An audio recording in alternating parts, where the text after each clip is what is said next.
그 신앙생활에 있어서 이 예배란 거는 우리가 생각하는 그 이상의 중요한 의미를 가지고 있다고 말씀을 드릴 수 있습니다.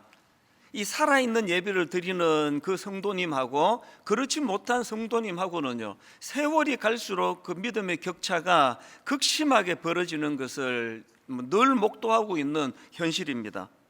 그래서 요한복음 4장 23절에 보니까 아버지께 참되게 예배하는 자는 그냥 예배하는 거 아닙니다.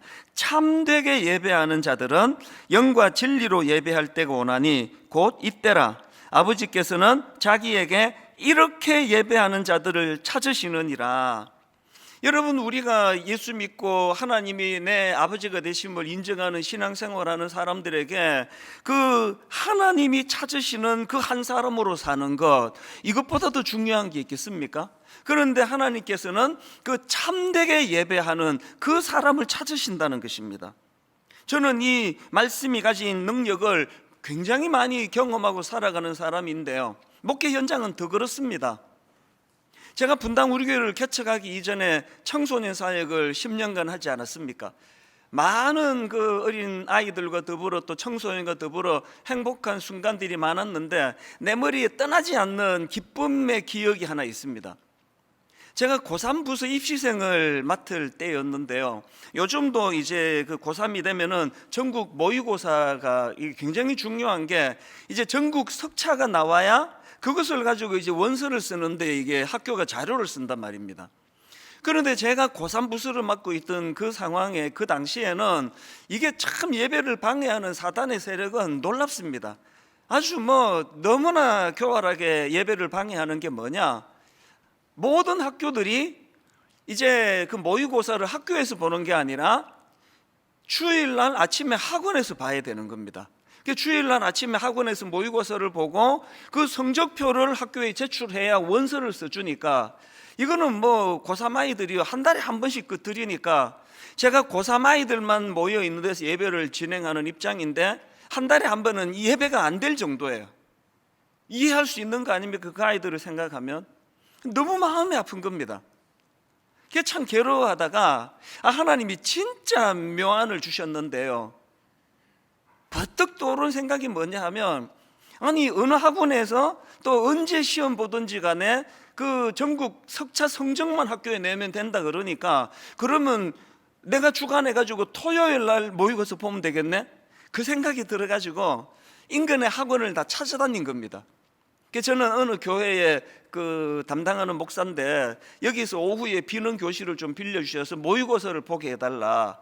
사실은 잡상인 취급도 당하고 문전박대도 당하고 그랬지만, 너무나 고맙게도 강남역 앞에 있는 어느 입시학원의 그 사무장님이요, 예수도 안 믿는 분이에요.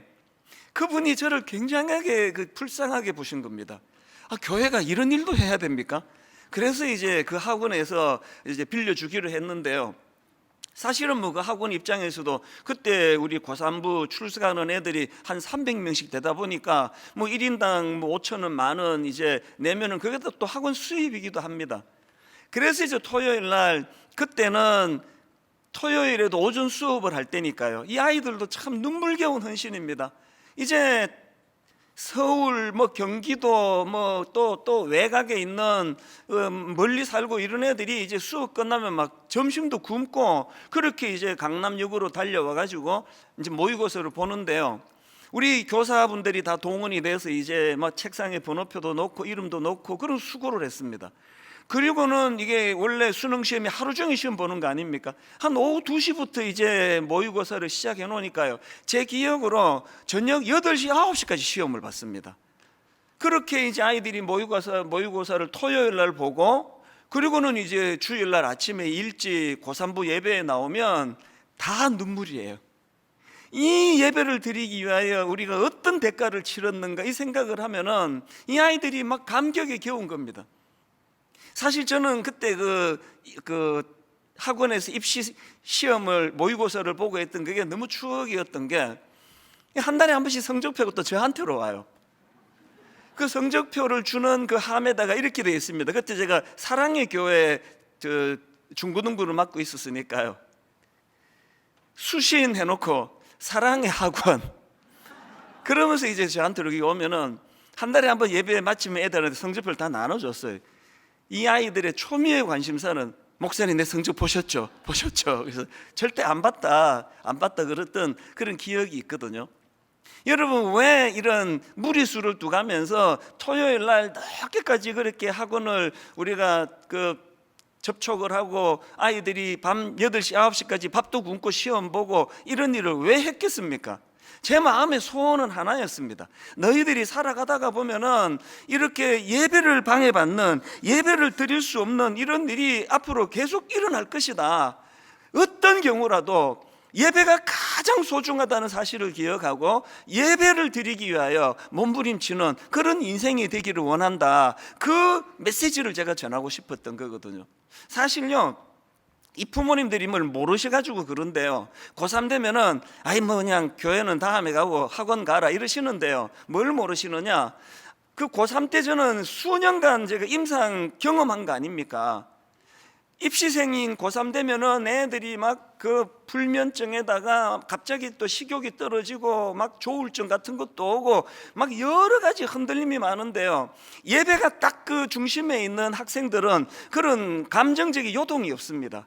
한결같은 마음으로 주일날 하나님 앞에 펑펑 울고 은혜 받고 그러면 엿새 동안이 살아갈 힘을 얻는 거거든요. 제가 종종 그런 말씀 드리잖아요. 여러분, 하나님 앞에서 우시면요, 세상에 나가서 안 울어도 됩니다. 하나님 앞에 무릎을 꿇으면 세상에 나가서 비굴하지 않을 수 있습니다. 이 아이들이 고3 때 그렇게 뜨거우니까요, 매 고3 부서 애들이 그렇게 뜨거웠습니다. 그래서 막 어떨 때는 순서 같은 거 뭐가 중요합니까? 성경에 보면은 격식, 순서 이렇게 해라 저렇게 해라 하나도 없습니다. 이 찬양 불러라, 찬송가 불러라, 복음성가 불러라 이런 거 없습니다. 그저 영과 진리로 예배하라, 정성을 다해서 예배하라, 그것만 있는 거 아닙니까? 그래서 이제 고3 애들 어떨 때는 설교를 한 5분만 하고 오늘은 정말 한번 우리 하나님께 부르짖어 보자, 그리고는 다 우리 한번 무릎 꿇고 한번 기도하자, 그렇게 뜨겁게 기도하고 찬양하고 예배를 드리고 얘들이 다 가고 난 그 자리 내 머리에 추억이에요. 구석구석에 눈물이 흥건히 고여있는 그 자리들, 이게 고3 때만 가능한 거 아니면 고3 때만? 군대 처음 가가지고 훈련소에서 너무나 힘들게 훈련받고 하나님 앞에 드리는 군대에서의 첫 예배를 남자분들이 그렇게 못 잊어 하더라고요. 펑펑 울면서 가난한 마음으로 예배를 드렸던 그 예배, 저는 고3 뿐이겠습니까? 군인들 뿐이겠습니까? 이 세상을 살아가는, 더군다나 이렇게 혼란스러운 세상을 살아가는 이런 시대에, 너무나 불안정하고 너무나 두려운 시대에 예배가 여러분들 삶의 중심에 서 있는 하나님의 선물이 되기를 바랍니다. 엿새 내내 힘들고 어려운 삶을 살 때 이제 3일만 있으면 나 교회 가는데, 이틀만 있으면 예배 드리는데, 예배가 우리 삶의 중심이 될 때에 안정감을 준다는 것, 그것은 제가 여러 번 간증했지만 제가 직접 경험한 일이고 수많은 우리 고3 아이들, 제자들을 보면서도 제가 경험했고, 오늘도 말로 다 할 수 없는 어려움 중에 예배를 사모하는 성도님들이 그 예배를 통해 받는 위로가 상상을 초월한다는 걸 늘 경험하고 있거든요. 그래서 저는 오늘 중요한 선언을, 전 교회적으로 중요한 선언을 하나 하려고 하는데요, 이제 오늘부터 11월 한 달 내내 예배 회복 운동을 선언합니다. 이제 바른 예배가 드려져야 되고 예배가 회복되도록 저는 말할 것도 없고 모든 성도님들이, 우리 예배에 종사하는 분들이 다 함께 예배를 살려야 된다. 예배가 살면 내 심령이 산다. 예배가 살면 흔들거리는 내 가정이 회복이 된다. 예배가 살면 내 인생의 중심이 회복이 된다. 이 사실을 경험하는 그런 예배 회복 운동이 되기를 주님 이름으로 축원합니다. 이제 하나님 앞에 한번 예배가 제대로 드려지게 될 때에 내 심령에, 내 삶에 어떤 놀라운 영향과 변화를 주는가, 이거를 사모하면서 그렇게 진행되면 좋겠는데요. 그래서 이제 오늘을 비롯해서 몇 주 동안에 예배와 관련된 설교를 시리즈로 계속 제가 지금 준비를 하고 있는데, 그 첫째 날 오늘 저는 구약의 인물인 가인과 아벨을 비교하면서 이제 중요한 교훈을 좀 얻기를 원하는데요. 자, 오늘 본문 창세기 4장 3절부터 한번 보십시오. 5절까지.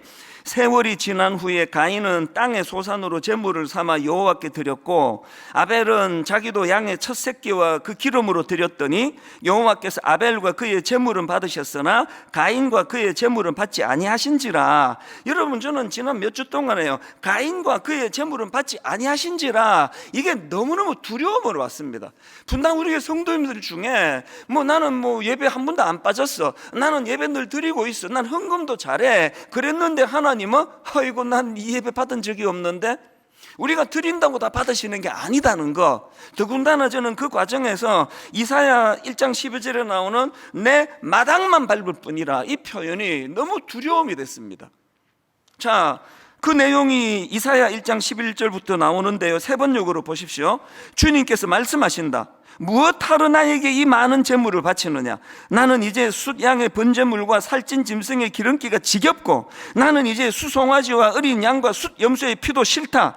너희가 나의 앞에 보이러 오지만 누가 너희에게 이것을 요구하였느냐? 나의 뜰만 밟을 뿐이라. 개역개정 성경으로 내 마당만 밟을 뿐이라. 다시는 헛된 재물을 가져오지 마라. 다 쓸모없는 것들이다. 우리 하나님께서 지금 우리가 드리는 이 예배를 이렇게 반응하신다면요, 그 쓸데없는 짓 하지 마라, 받지도 않을 거. 어쩌면은 우리들의 신앙생활에 지금 어떤 문제가 생기고 어떤 결함이 발견되는 그 첫 출발이 여기서부터 생길 거 아닐까요? 코로나19 예배당에 못 간다고 해가지고 그저 그냥 비스듬하게 들어 누워가지고 잠 못 있고, 이게 지금 드라마를 보는 건지 예배를 드리는 건지 느지막하게 설교만 들으면 되지 그렇게 하고 나 오늘 예배 드렸다고, 그건 착각이라는 거예요. 하나님은 그런 예배를 안 받으신다는 겁니다. 이런 맥락에서 저는 이제 오늘 이 본문 말씀을 가지고 어떻게 하면은 우리가 이런 참 가인이 경험한 이 비극을 막을 수 있을 것인가. 그래서 저는 오늘 본문에 나오는 이 가인과 아벨의 모습을 보면서 이 하나님이 받으시는 예배, 이 하나님이 받으시는 예배와 관련한 두 가지 지침에 대해서 말씀을 좀 나누보려고 합니다.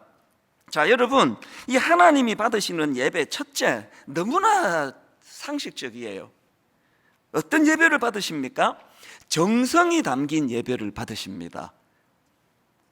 오늘 본문 3절 4절입니다. 세월이 지난 후에 가인은 땅의 소산으로 제물을 삼아 여호와께 드렸고 아벨은 자기도 양의 첫 새끼와 그 기름으로 드렸더니 여호와께서 아벨과 그의 제물은 받으셨으나. 여러분, 이 말씀에서 지금 가인과 아벨의 차이를 들자라고 한다면 정성의 차이입니다. 정성의 차이. 이 아벨이 드린 양의 첫 새끼와 그의 기름이라는 이 표현을, 이걸 제사랑 연결해 가지고 가인은 그 생명이 없는 곡식을 드렸기 때문에 안 받으셨고 아벨은 그 양을 드렸기 때문에 받았다, 이렇게 해석하는 설교도 저도 들어봤지만요, 그건 학자들마다 견해가 좀 분분합니다. 왜냐하니까 이 본문 그 당시에는 이 제사 제도가 확립되기 이전이기 때문에 딱 그렇게 이걸 드리니까 받고 저걸 드리니까 안 받고 이렇게 하기는 좀 어렵다, 그런 학자들의 견해가 많습니다. 그래서 저는 이 본문을요, 무엇을 들었느냐로 받으셨나 안 받으셨나 가늠하는 게 아니고 얼마나 정성으로 드렸나 근성으로 들었나, 이것의 차이라고 생각을 합니다. 저는 여기 나오는 이 양의 첫 새끼와 그 기름으로 드렸다는 아벨의 이 하나님의 드림을 보면서 옛날에 우리 부모님 생각이 났습니다. 저희 가정만 그런 줄 알았더니요, 꽤 많은 분들이 그런 이야기를 하시더라고요. 어머니가 시장에 가셔가지고 이제 장을 보시고 오는데 10,000원을 내고 1,000원짜리 몇 장을 그 스름돈으로 받았는데 그 중에 새 돈이 있습니다. 그러면 그 새 돈을 성경책 사이로 끼우시면서 이렇게 말씀하세요. 이 새 돈은 하나님 거야. 그러니까 일주일 내내 헌금을 그런 식으로 가장 좋은 걸 드리고 싶어하는 마음, 이게 정성이잖아요. 이게 정성. 이 정성을 다해서 드리는 그 예배를 하나님이 기뻐 받으신다. 그래서 레위기 27장 26절에도 보면은 오직 가축 중에 처음 난 것은 여호와께 드릴 첫 것이라. 또 출애굽기 23장 19절, 내 토지에서 처음 거둔 열매에 가장 좋은 것을 가져다가 너희 하나님 여호와의 전에 드릴지니라. 이게 다 정성을 강조하는 거 아닙니까? 가난한 과부의 두 렙돈을 외면하지 않으시는 그 주님의 눈길의 포인트는 그 가난한 중에 금액이 작고 많고가 아니라 정성으로 드리는 그 여인의 모습을 보시는 거거든요. 제가 목회하는 가운데 참 잊혀지지 않는 이런 기억들이 파편으로 제 머리에 남아 있는데요, 그 중에 뭐 한두 청년이 아니지만 유난히 인상에 남는 어떤 청년이 있습니다. 참 가난한 가운데 고학을 하고 알바하고 어렵게 대학을 졸업하고 그렇게 하고는 이제 취업을 해서 이제 취직을 해서 첫 월급을 받았는데요, 그거를 갖고 와요. 목사님, 제가 첫 월급을 받았는데 이거는 하나님 거예요. 그렇게 하고 가져와요. 제가요, 그 모습이 기특하면서도 마음이 아파요. 얘가 어떤 상황인지 아니까. 근데 진심으로 돌려주고 싶은 겁니다. 마음 다 받았다, 이거 도로 받으셨으니까 이거 도로 가져가라. 근데 진심으로 돌려주고 싶은 때가 있었습니다. 그러나 저한테 준 게 아닌데 제 마음대로 뭐 받고 안 받고 할 권한이 없잖아요. 그 귀한 첫 월급을 받으면서도 마음이 아픈 거예요. 그거를 건네주면서 이 아이가 던지는 그 한마디가 늘 제 목회에 뼈아픈 지침이 되는 겁니다. 목사님, 이 첫 월급으로 교회가 꼭 필요한 곳에 써주세요. 그런 헌금을 그저 흥청망청 뭐 제멋대로 쓸 수 있겠습니까? 그건 벌 받을 짓 아닙니까? 교회 규모가 커서 헌금 액수가 많아지는 거지, 이 헌금 드리는 한 분 한 분 모두가 이런 마음으로 드리는 거 아닙니까? 그야말로 이게 땀의 결정체, 이 눈물의 결정체. 그 한 달 동안 수고한 그 땀의 열매를 일부를 떼서 하나님께 드리는데 부들부들 떨면서 써야 된다고 생각합니다.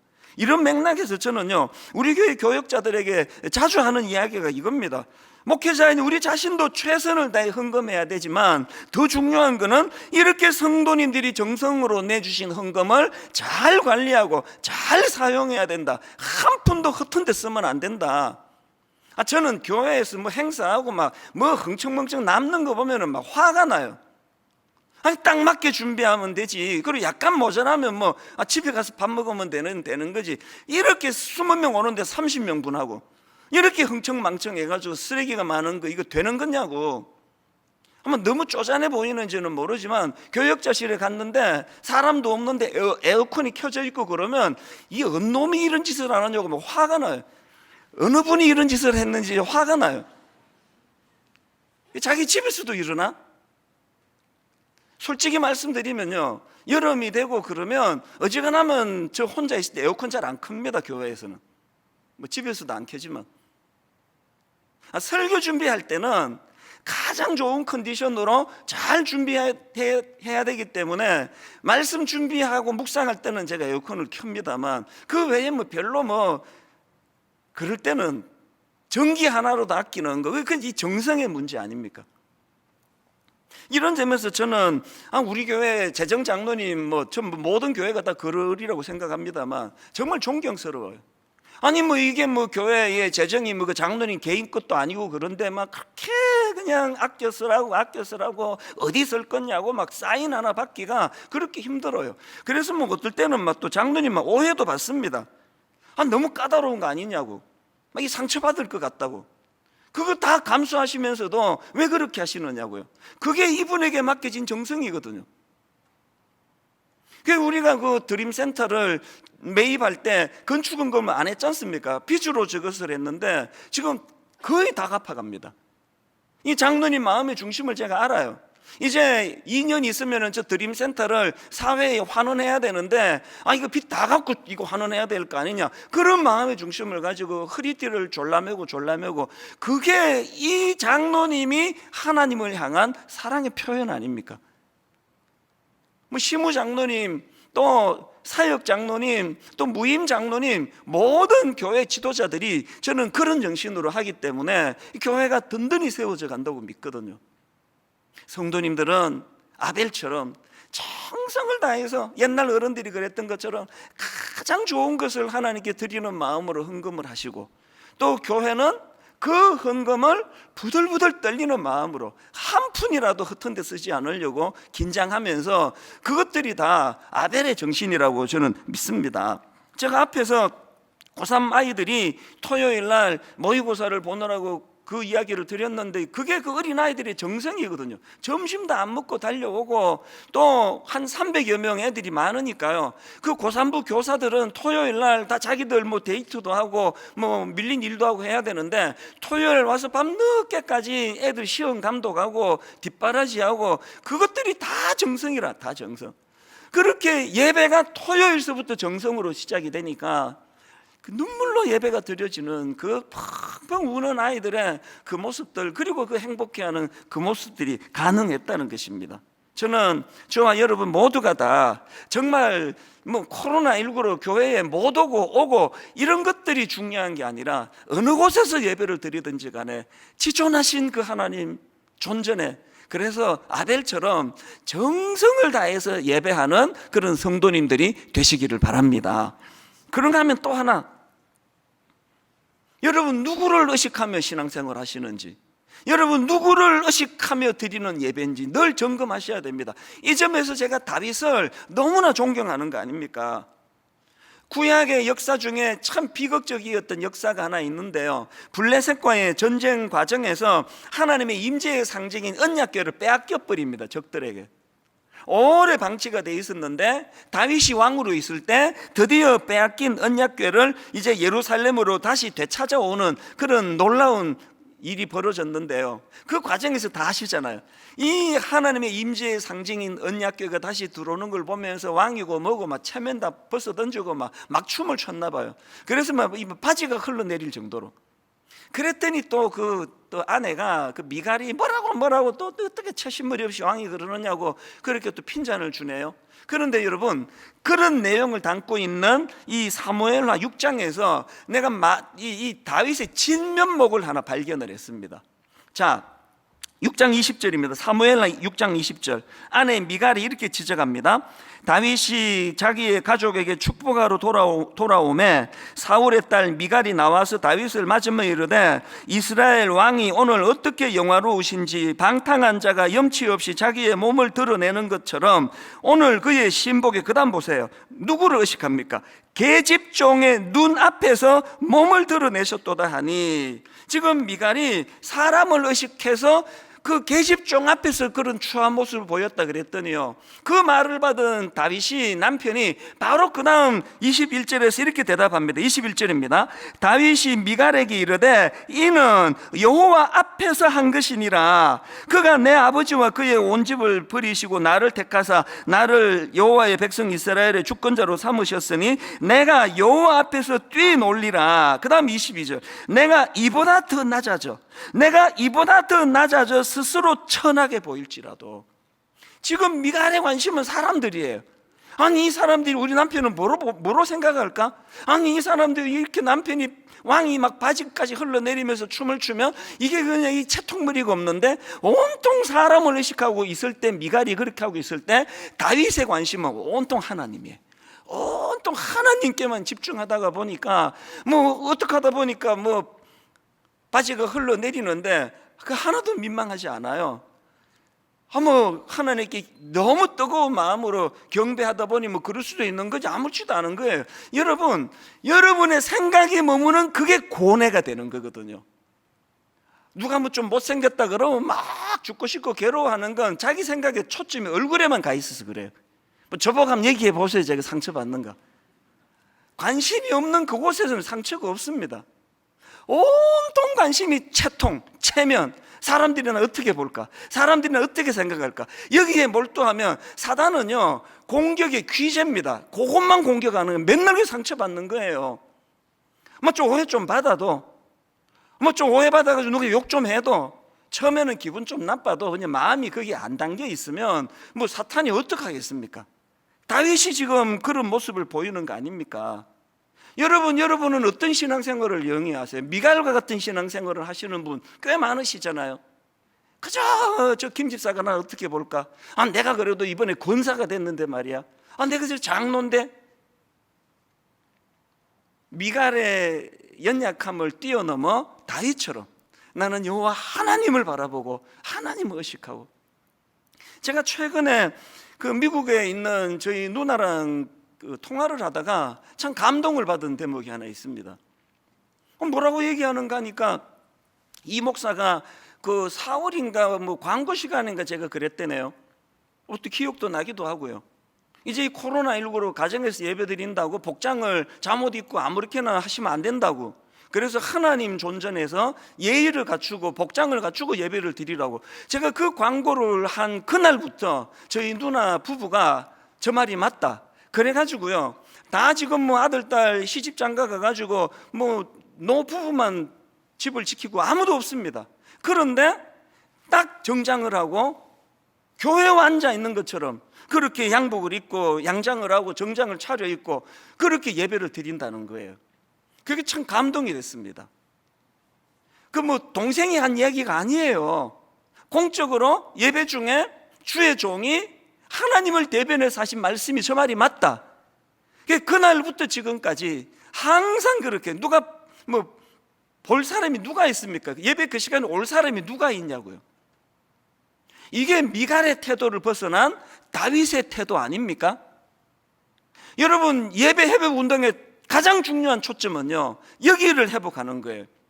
지금 가정에서 예배 드리시는 분들 복장을 보세요, 스스로. 그리고 예배가 시작되고 지금까지의 여러분의 태도를 지금 바로 점검할 수 있는 거 아닙니까? 정시에 예배에 참여하셨습니까? 예배 드리다가 뭐 물 한 컵 떠가지고 또 마시고, 또 궁금해가지고 또 한번 또 어디 검색해보고,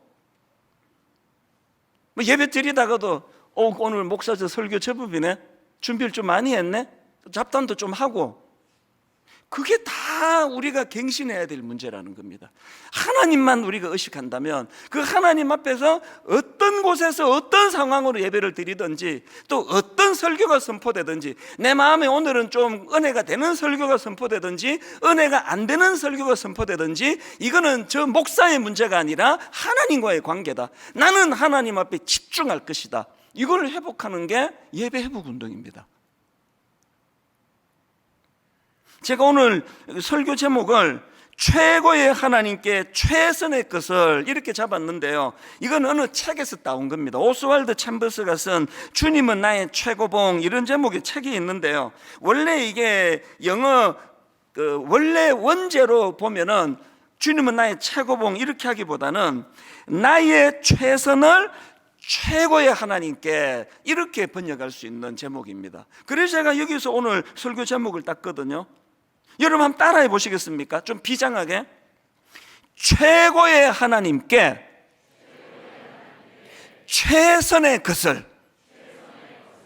최고의 하나님께 최선의 것을. 여러분 정말 우리 이런 목표를 좀 가지면 좋겠습니다. 여러분, 우리 하나님이 삼류신이기를 원하세요? 우리 하나님은 삼류신이기를 원하는 성도가 누가 있겠냐고요. 우리 하나님은 인류예요. 우리 하나님은 최고예요. 우리 하나님은 최고의 하나님이세요. 그 최고의 하나님을 최고의 하나님으로 인정해 드리면서 그 최고의 하나님께 최선을 드리는 신앙생활을 해야 되겠다, 이런 결단을 가지고 신앙생활을 하게 된다면 우리의 영적인 회복이 일어나지 않을까요?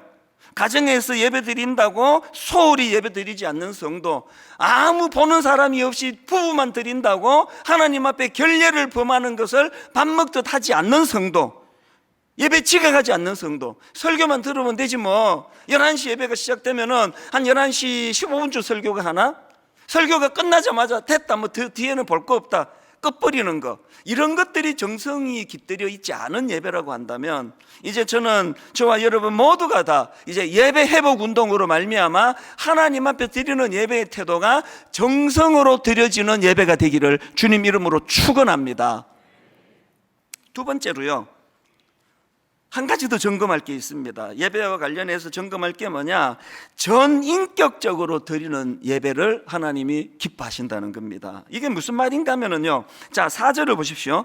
아벨은 자기도 양의 첫 새끼와 그 기름으로 드렸더니 여호와께서 그의 제물은 받으셨으나, 이렇게 하지 않으시고요, 아벨과 그의 제물은 받으셨으나, 이렇게 기록이 되어 있고요. 그 다음 5절입니다. 가인과 그의 제물은 받지 아니하신지라. 저는 이 말씀이 굉장히 중요한 의미가 있다고 생각합니다.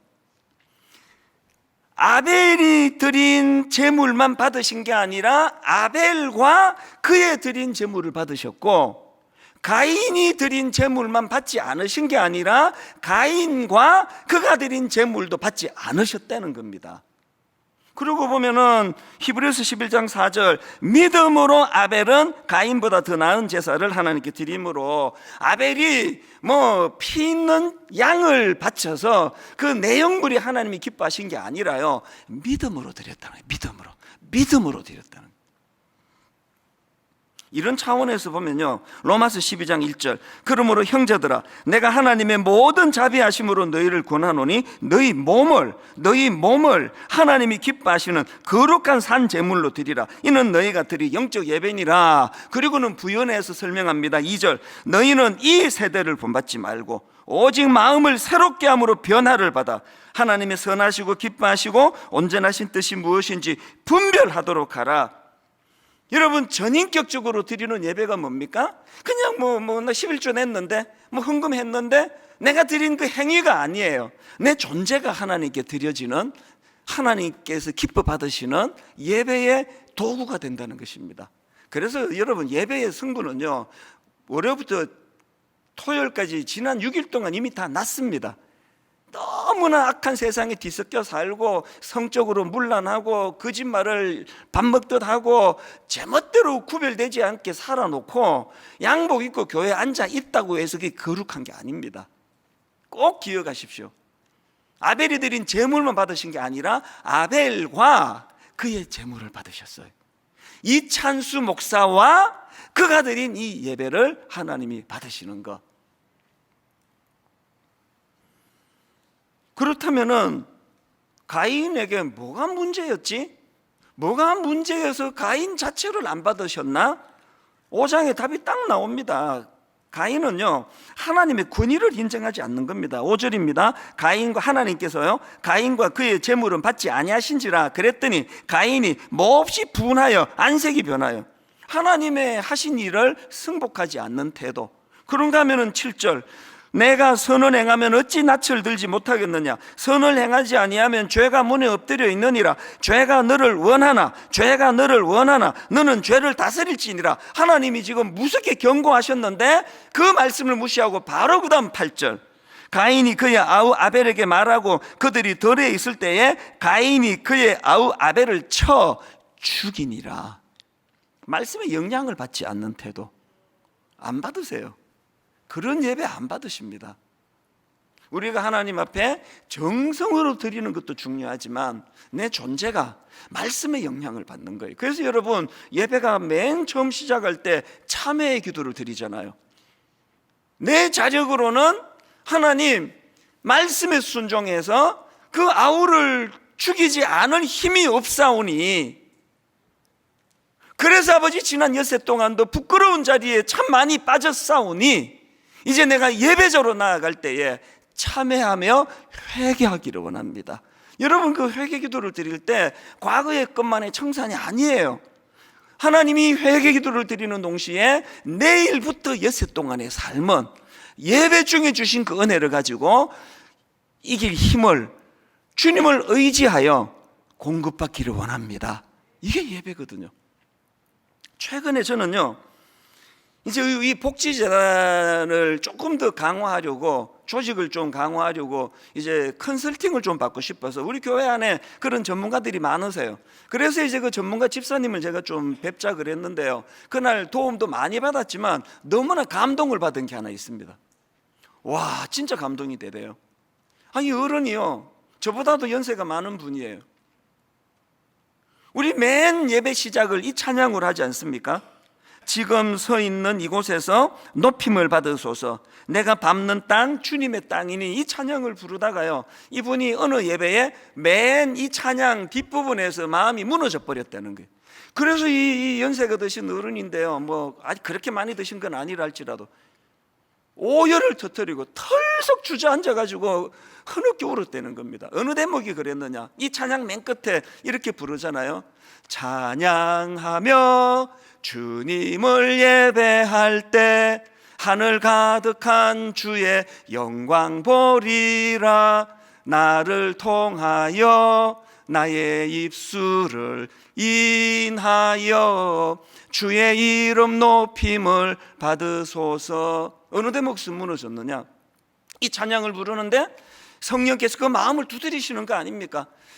직장 생활을 하면서 이분이 이제 뭐 간부로 계시니까요, 이제 너무나 자기가 그 직장에 있는 그 부하 직원들을 향해서 그들을 힘들게 하고 그저 이 주어진 목표를 달성하도록 밀어붙이고 했던 것들이 마음에 확 이제 막 필름으로 보여진 것 같아요. 그것이 가책으로 다가온 거예요. 그래서 이제 이분이 무너졌던 게요, 이 찬양, 나를 통하여 나의 입술을 인하여 주의 이름 높임을 받으소서. 이 찬양 앞에 너무나 가슴 아프게도 하나님이 높임을 받으셔야 되는데, 그저 직장에서 내 업적 남기기 위하여, 그저 직장에서 내 인정받기 위하여 그렇게 내가 직장 생활을 했었노라고 털썩 주저앉아가지고 엉엉 우셨다는 거예요. 엉엉. 와, 그 점잖은 신사분이, 그래서 이제 보통 때는 이제 부부가 같이 예배를 드리면 주로 권사님이 그렇게 우신대요. 권사님이 그렇게 우시면은 이제 남편이 달래고, 또 너무 그렇게 심하게 울지 마라, 사람들이 내가 뭐 가정에서 때리는 줄 알겠다, 이제 농담으로 막 그렇게 달래고 하는데, 그날은 남편이 털썩 주저앉아서 펑펑 우시니까요, 그 권사님이 아내 되시는 분이 너무 놀라신 거 아닙니까? 아니 무슨 일이 있냐고, 왜 그러냐고. 그랬을 때 이런 자기의 마음을 아내에게 나누는데 그 아내가 위로를 해주고, 여러분 너무나 아름다운 부부의 모습 아닙니까? 이게 예배예요. 가인처럼 말씀에 귀를 기울이지 않고 말씀이 선포돼도 무시해버리고 뭐 할 일 다 하고 뭐 죽여버리고, 그게 어떻게 예배자입니까? 오늘 저와 여러분 모두가 다 매 예배 드릴 때마다 하나님께서 내 마음을 두들겨 늘 내 아내에게 내가 이렇게밖에 못하는 게 옳은 건가? 내가 남편을 더 잘 섬겨야 되는 거 아닌가? 내가 연로하신 부모님에 대하여 이렇게 내가 그냥 방치해 놓은 게 옳은 일인가? 이 모든 것들이 예배 가운데 내 안에서 일어나고 거기에 반응해 나갈 때 점점 주님을 닮아가는 성화가 예배 중에 일어날 줄로 믿습니다. 결론을 맺습니다. 저는 다음 주에 바른 예배 드리기 점검표를 이제 같이 나누어 드리려고 하는데, 예를 들면 문항 이런 거, 여기 OX를 자기가 하는 겁니다. 이런 문항입니다. 나는 예배 시작부터 예배에 참여합니다. 중간에 뭐 설교할 때가 됐나? 이거는 X를 키는 거죠. 또 나는 잠옷을 입고 예배 드리지 않습니다. OX. 나는 예배 중에 잡담하지 않습니다. OX. 나는 누워서 예배 드리지 않습니다. OX. 나는 마지막 축도 순서까지 예배에 참여합니다. OX. 바라옵기는 모든 항목에 자신 있게 O라고 할 수 있는, 그리고 한두 개 X가 나왔다면 그 다음 주는 바로 이것이 개선되는 그런 성도님들 되시기를 주님 이름으로 축원합니다. 오늘 저는 이 찬양이 너무나 제 마음을 두드리는데요, 완전하신 나의 주, 최고 되신 그 하나님, 의의 길로 날 인도하소서. 행하신 모든 일 주님의 영광 다 경배합니다. 우리 가사를 생각하시면서 또 말씀을 기억하시면서 또 결단하시면서 이 찬양 하나님께 불러드립니다. 완전하신 나의 주. 완전하신 나의 주, 의의 길로 날 인도하소서. 의의 길로 날 인도하소서. 행하신 모든 일 주님의 영광 전심을 다하여 다 경배합니다. 우리 다시 한번 진실되게 노래합니다. 완전하신 나의 주. 완전하신 나의 사모합니다. 의의 길로 날 인도하소서. 행하신 모든 일 주님의 영광. 다 경배합니다. 전심으로 노래합니다. 예배합니다. 찬양합니다. 주님만 날 다스리소서. 예배합니다.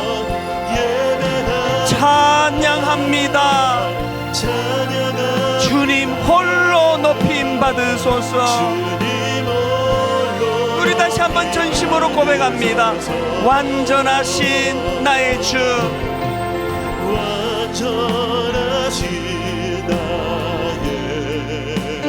의의 길로 날 인도하소서. 너무나 혼란스러운 이 땅을 살아가는 우리, 행하신 모든 일 주님의 영광. 전심으로 다 경배합니다. 내 마음을 하나님께 드립니다. 예배합니다. 찬양합니다. 주님만 날 다스리소서. 예배합니다. 찬양합니다. 찬양합니다. 주님 홀로 높임 받으소서. 존귀한 주 보혈이 십자가 앞으로 나아가는 것이 예배입니다. 내 영을 새롭게 하시네. 존귀한 주 보혈이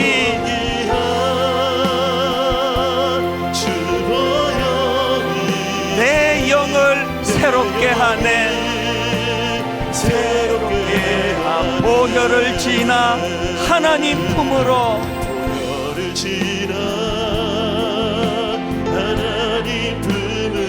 보혈을 지나 아버지 품으로, 보혈을 지나 하나님 품으로. 여러분 어떻게 하기를 원하세요? 한 걸음씩 나아가네. 뜨거운 가슴으로 찬양합니다. 존귀한 주 보혈이, 주 보혈이 내 영을 새롭게 하시네. 존귀한 주 보혈이 내 영을 새롭게 하네. 아버지 사랑합니다.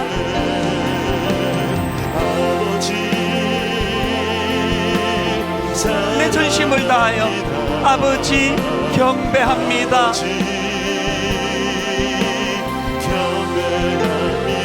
아버지 채워주소서. 무엇으로 채워가기 원합니까? 당신의 사랑으로. 우리 다시 한번 아버지 사랑합니다. 아버지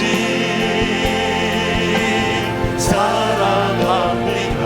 아버지 경배합니다. 허전한 내 빈 마음 아버지 채워주소서. 당신의 사랑으로 날 위하여 십자가 지신 주님, 예수님 사랑합니다.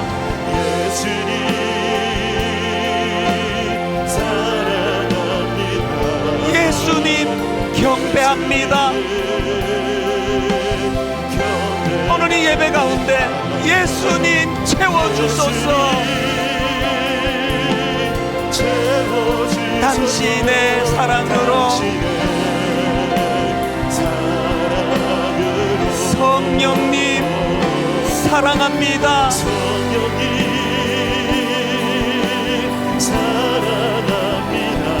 성령님 경배합니다. 성령님 채워주소서. 당신의 사랑으로 우리 마지막으로 이렇게 고백합니다. 존귀한 주 보혈로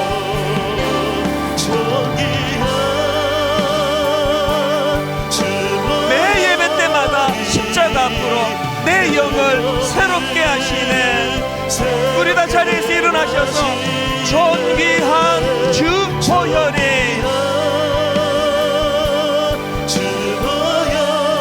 내 영을 새롭게 하네. 우리 두 손 높이 들고 십자가 앞으로 예배 가운데 나아가기 원합니다. 존귀한 주 보혈이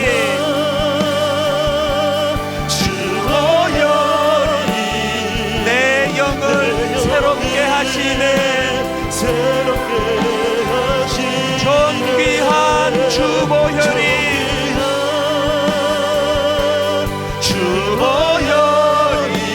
내 영을 새롭게 하네.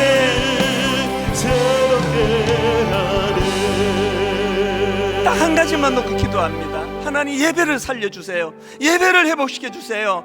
아버지, 올바른 예배가 드려지게 도와주시기 원합니다. 예배가 살아나면 내 가정이 회복될 줄 믿습니다. 예배가 살아나면 내 교회가 부흥할 줄로 믿습니다. 예배가 살아나면 한국교회가 살아날 줄 믿습니다. 예배가 살아나면 내 심령이 회복될 줄로 믿습니다. 우리 한번 통성으로 한 목소리를 같이 기도하시겠습니다. 살아계신 하나님 아버지, 하나님의 오늘 이 시간 사모하며 기도합니다. 오 하나님 아버지, 주의 이제 우리의 모습을 가지고 주님 앞에 왔습니다. 내 모습 믿음으로 받아주시는 주님을 신뢰하기 때문에 가시없이 주님 앞에 서기를 원합니다. 존귀한 주 보혈로, 존귀한 주님의 십자가로, 존귀한 주님의 거룩하신 보혈의 은혜로 아버지, 그 문도를 의지하여 주님 앞에 섰습니다. 주님을 사랑합니다. 주님을 더 사랑하기 원합니다. 다윗처럼 사랑받는 시간은 미간의 시기 아니라 오직 여호와 하나님을 높여드려야 되겠다는 이 한 가지 마음을 가지고 아버지 하나님, 사람을 의식하는 예배가 아니라 하나님 한 분만을 의식하면 높여드리는 예배가 되게 하여 주시옵소서. 하나님 사랑합니다. 이전보다 더 사랑하기 원합니다. 하나님 아버지, 교회적으로 예배 회복 운동이 일어나게 하여 주시옵소서. 예배 회복 운동이 불붙게 하여 주시옵소서. 하나님,